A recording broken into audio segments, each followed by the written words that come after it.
कृष्ण। वर्तमान स्वामी के शासन में हम सभी विराजते हैं और उनकी ये पावन पीयूष देशना हम सभी के लिए परम उपकारी। अनादिकाल से हमारी आत्मा में जो जन्म, जरा और मृत्यु रूपी रोग लगे, उन रोगों का उपशमन करने वाली कोई परम औषधि है तो वह एकमात्र यह जनवाणी। भव्यात्माओं, क्या करे और क्या ना करे, क्या करे और क्या ना करे, यह प्रश्न हर व्यक्ति के जीवन में कई बार आता है। जीवन में नहीं, दिन में भी कई बार यह प्रश्न आता है, क्या करे और क्या ना, ऐसा करूं कि ऐसा करूं, ये करूं कि ये नहीं करूं, आदि कई सारे विकल्प और कई सारे प्रश्न हमारे भीतर अक्सर उठते हैं। और कई बार उन प्रश्नों को लेकर ही दिन निकलता है, उन प्रश्नों को लेकर ही शाम होती है और रात भी हो जाती है। कभी कभी ऐसा भी होता है कि उन्हीं प्रश्नों के साथ हम सोते हैं और सपनों में भी उन्हीं प्रश्नों को लेकर पुनः सपनों में भी वही देखते। ऐसा हमारे साथ क्यों हुआ? क्यों आज तक हम निर्णय नहीं कर पाए कि क्या करें और क्या ना करें? ये इस कारण से हुआ क्योंकि आज तक हमारे पास कोई सम्यक निर्णय नहीं था। करने योग्य और करने अयोग्य इन घटनाक्रम का, इन क्रियाओं का, इन कार्यों का मेरे पास कोई संदर्भ ही नहीं था। और इन्हीं कारणों से मैं आज तक जीवन में दुखी और परेशान होता रहा कि करना क्या चाहिए था और करना क्या नहीं चाहिए था। और ये स्वाभाविक सी बात है माँ, जब तक किसी भी प्रकार का विकल्प भीतर रहेगा तब तक सुख शांति संभव नहीं। भले ही भोजन करने का नहीं है, व्यापार करने का नहीं है, पर पूजन करने का भी विकल्प है। भोजन का नहीं, पूजन करने का भी विकल्प है, तो वो विकल्प विकल्प ही है। और उस विकल्प को शांत करने के लिए हमें सम्यक ज्ञान की आवश्यकता है, जिसे आचार्य भगवंतों ने विवेक कहा। और जब तक वह विवेक और सम्यक ज्ञान हमारे पास नहीं है, तब तक हमारी क्रिया, हमारा चिंतन, हमारी श्रद्धा वह सम्यक मार्ग पर पहुंचने वाली नहीं हो सकती। और इसी कारण से ये एक श्रावकोचित 3 विषयों को आचार्य भगवंत शिवकोटि स्वामी हमें लंबे समय से समझा रहे हैं। कई महीनों से चर्चा चल रही है श्रद्धा, विवेक और क्रिया। इन तीनों की आवश्यकता एक श्रावक के जीवन में है, तभी वह सच्चा श्रावक श्रावक बन सकता है, अन्यथा नहीं बन सकता। क्रिया करने से पहले अगर पंडित सुमन जी आपके पास सम्यक ज्ञान नहीं है, विवेक नहीं है, तो वह क्रिया हमारे लिए कभी भी प्रतिफलित हो नहीं सकती। मात्र भाव अच्छे होने से मां काम नहीं बनेगा। बहुत सारे जीव कहते हैं हमारे भाव, हमारा अभिप्राय बहुत अच्छा है, पर हमारे भाव, हमारे अभिप्राय मात्र अच्छा होने से कार्य हो, सफल हो, जरूरी नहीं। उसके पीछे एक सम्यक ज्ञान या विवेक की भी आवश्यकता है, जिसके निमित्त से हम अपने उस क्रियाओं को शोधन पूर्वक और विवेक पूर्वक करें। क्योंकि कार्य करने से, क्रिया करने से कर्म का आश्रय होगा, ये पक्का। पर हमें ये निर्णय करने की आवश्यकता है, हमने की गई उन क्रियाओं से हमें पुण्य का आश्रय हो रहा है कि पाप का आश्रय।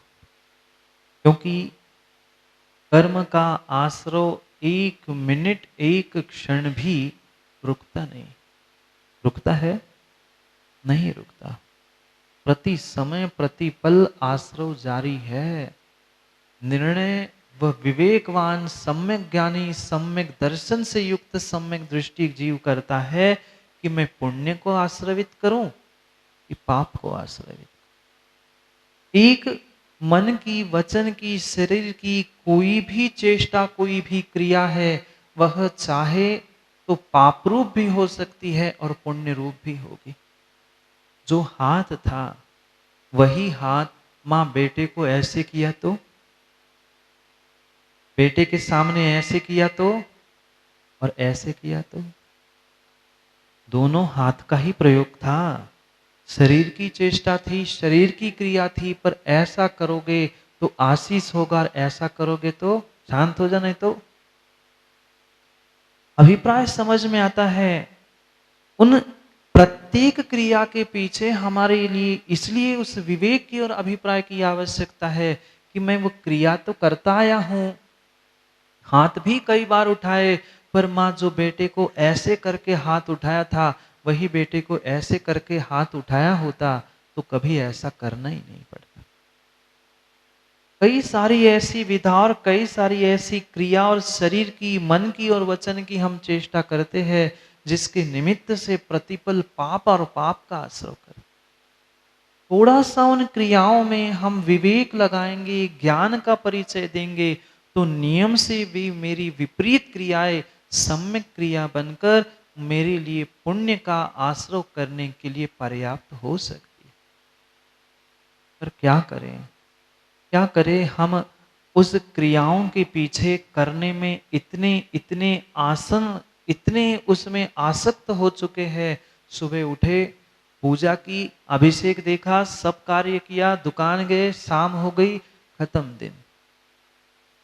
पर उन क्रियाओं में थोड़ा सा विवेक पूर्वक क्रिया करते, थोड़े से भावों को जोड़कर हम उन क्रियाओं को समझ के करने का पुरुषार्थ करते, तो वो ही क्रिया हमारे लिए असंख्यात गुण श्रेणी कर्मों की निर्जरा करने के लिए कार्यकारी हो सकती थी।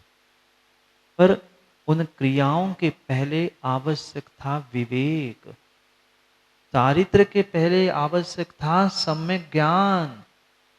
तब वह क्रिया, तब वह चारित्र हमारे लिए सम्यक चारित्र और सम्यक क्रिया में प्रतिफलित होने वाली।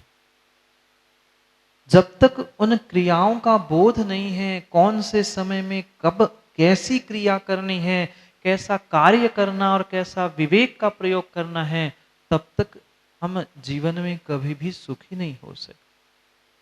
क्योंकि बहुत सारे ऐसे जीवों की आदतें होती है जो जरूरत नहीं होने पर भी बोलते, और अक्सर देखा जाता है जब जरूरत नहीं है, समय नहीं है, वहां पर बोल दिया और बेचारा पिट गया। ये विवेक के अभाव में ही होता है। किसी से कह दिया बेटा दूसरों के घर जाके ऐसे मुंह लटकाकर उदास होकर नहीं बैठा जाता। अब शिष्य ने गुरु की बात तो सुन ली, पर विवेक नहीं था, गुरु ने कब कहा किस लिए कहा था। अब उन्होंने यही सोचा कि मुंह लटका के नहीं बैठना। एक के घर में पहुंचा, वहां सबके मुंह लटके थे। उसने सोचा सब पागल है, इनको शायद गुरु की बात नहीं पता है। वह जाकर उस सभा में मनोरंजन करने के लिए विनोद सुनाने लगा और पिट गया। कौन सी सभा थी? शोक सभा में जाके कोई मुस्कुराने का प्रयास करे, किसी को हंसाने का प्रयास करे, पिटेगा नहीं तो क्या होगा। फिर गुरु के पास आया, गुरु ने कहा बेटा ऐसा नहीं होता, कभी हर समय मुस्कुरा के काम नहीं चलता, कभी शांत गंभीर भी रहना पड़ता है, बिल्कुल उदास होके भी कभी जाकर चुपचाप बैठना पड़ता है। सुना गए भाई साहब, वहां किसी का जन्मदिन था और वहां मुंह लटका के बैठ गए।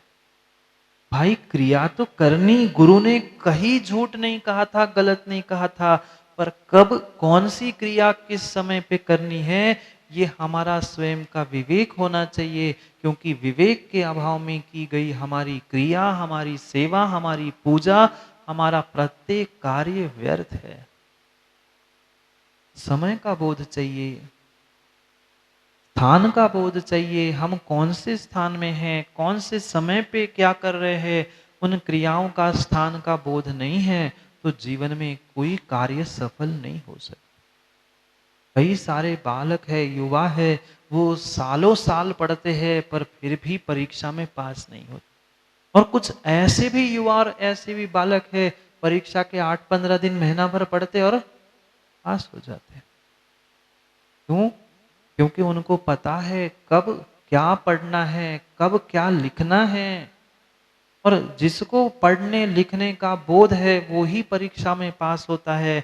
ऐसे ही माँ जीवन में अगर हमें ये बोध नहीं है कि कब कौन सी क्रिया किस प्रकार से किस विधि से करनी है, तो कभी भी जीवन में हम सुखी नहीं हो सकते, सफल नहीं हो सकते। और उस सफल जीवन की यात्रा के लिए ही एक श्रावक को बोध करा रहे हैं। आप श्रावक हो तो श्रावक के लिए श्रद्धा के साथ विवेक के साथ क्रिया भी आवश्यक है। जब तक तीनों एक साथ नहीं है तब तक वह श्रावक श्रावक ही नहीं है। इसलिए ये विकल्प करने की आवश्यकता अब नहीं है, क्या करे और क्या ना करे। करने के लिए एक मार्ग आचार्य भगवंतों ने हमारे लिए बताया। और जब तक सच्चा गुरु सच्चा शिक्षक नहीं है तब तक जीवन में कभी भी हम सच्चे मार्ग पर चल भी नहीं सकते। क्योंकि मार्ग तो अनेकानेक होते हैं। कुछ राजमार्ग होते हैं, कुछ अपवाद मार्ग होते हैं, कुछ शॉर्टकट होते हैं, कुछ लॉन्ग कट भी होते हैं। पर कब कौन से मार्ग का चयन करना, कब कौन से मार्ग से चलना, कौन सा कार्य करना, उसका सम्यक निर्णय अगर कोई करता है तो वह गुरु ही करता है, अन्य कोई नहीं करता। और इसके लिए एक शिक्षक की और एक मार्गदर्शक की आवश्यकता बहुत जरूरी होती है। जब तक जीवन में वह मार्गदर्शक नहीं मिलता है तब तक हम उस मार्ग पर चल नहीं पाते। आज उस शिवकोटि स्वामी भगवान हमें उस मार्गदर्शक का ही बोध कराने वाले हैं। मार्ग तो हजारों है, हर किसी का मार्ग अलग अलग है। हर किसी ने अपने अपने कोटि से अपने अपने प्रकार से मार्ग की संकल्पना की। लक्ष्य भले ही एक है पर मार्ग अनेक होने पर कौन से मार्ग से हम जल्दी और व्यवस्थित पहुंचते हैं, ये निर्णय करने की आवश्यकता। बहुत सारे जीव इन्हीं कार्यों से भ्रमित है कि हमें तो ज्ञान है, हमें तो ज्ञान है, पर मात्र ज्ञान होने से भी बंगेला काम नहीं होगा। ज्ञान सम्यक ज्ञान चाहिए। मात्र क्रिया होने से भी काम नहीं होगा, क्रिया के पीछे भी सम्यक क्रिया और सम्यक चारित्र की आवश्यकता है। और वह तभी होगा जब मेरे जीवन में कोई मार्गदर्शक होगा। ऐसा ही हुआ एक बार। एक व्यक्ति ने ऊंट पाल के रखा था और रोज उस ऊंट को चराने के लिए ले जाता था। 2 दिन हो गए, 3 दिन हो गए, उस ऊंट ने घास खाई नहीं। सुबह शाम रोज उसको घास चरने के लिए डाली जाती थी, कभी कभार उसे बाहर भी खिलाने के लिए ले जाया करते थे। 2-3 दिन से उसके सामने रखी हुई घास उसने खाई ही नहीं। अब जिसका ऊंट था उसको चिंता हुई, पता नहीं कौन सी बीमारी हो गई ऊंट को, इतनी हरी घास सामने रखी है फिर भी खा क्यों नहीं रहा। जैसे ही उसको चिंता हुई, वह पहुंच गया एक वैद्य के पास और वैद्य को देखा, दिखाया उसने ऊंट को। पशु विशेषज्ञ था, उसके पास जाकर उस डॉक्टर को वैद्य को दिखाया कि डॉक्टर साहब देखो तो 3 दिन हो गए, आज तक कभी ऐसा नहीं हुआ, ये हमारा ऊंट 3 दिन से घास नहीं खा रहा, कुछ खा नहीं रहा, कुछ पी नहीं रहा, कुछ तो गड़बड़ है। डॉक्टर कहता है क्या गड़बड़ है, मैं देखता हूं। डॉक्टर ने देखा उस ऊंट को। ऊंट की आपने भी तो देखा होगा, ऊंट नहीं देखा, जबलपुर में नहीं मिलता, देखा।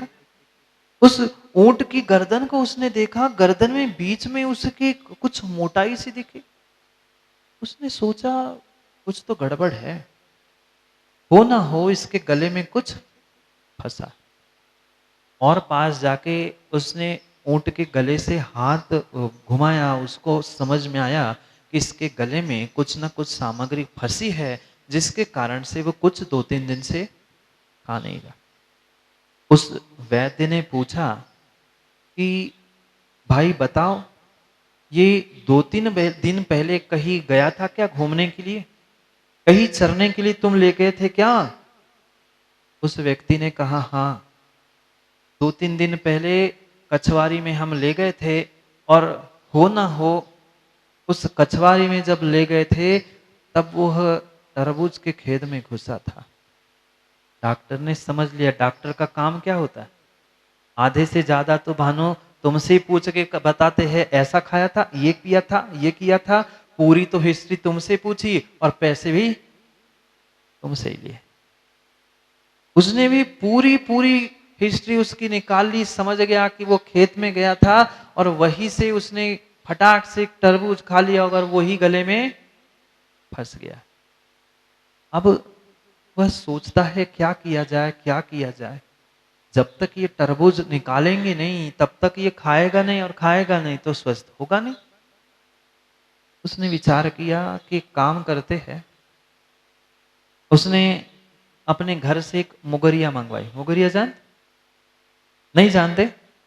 पीटने वाली, दूसरों को नहीं, कपड़ों को। और बाकी दूसरे पिट जाए वो बात अलग है, पर कपड़ों को पीटने के लिए हुई। उस डॉक्टर ने, वैद्य ने मुगरिया मंगवाई और एक पाटा मंगवाया, उस ऊंट को लिटा दिया। उसको विवेक था कहां पर ठोकना, कहां पर पीटना। धीरे से उसने उस मुगरिया से उसके गर्दन में हल्के से दबा दिया और वो तरबूज फूट गया। जैसे ही तरबूज फूट गया वो गलदे से नीचे उतर गया। वो जो ऊंट पालने वाला था वो खुश हो गया, क्या गजब की बात है, मुगरिया मारो ठीक करो, मुगरिया मारो ठीक करो। उसने सिद्धांत बना लिया, वो करे अरे वैद्य डॉक्टर कुछ होते नहीं है, वे तो मुगरिया लेते और मारते और ठीक करते। अब मैं ऊंट पाल के कब तक दुकान चलाऊं, आज से मैं भी वैद्य बन गया हूं, मैं भी मुगरिया और पाटा लेके बैठूंगा, आओ काम कर लूंगा। अब यही तो हो रहा है बंगेला जी, देखा सीखी काम करना, न पूछा न ताछा न सीखा कभी किसी से, बस हमने देखा किसी को करते हुए, हमने भी ली मुगरिया और दे मारा। वहां से तो घर आ गया, अब दिमाग में तो वही चल रहा था, कितना सस्ता काम है, एक मुगरिया मारने के 500 रुपए ले लिए उसने। ठीक है मैं 500 नहीं 200 तो कमाऊंगा।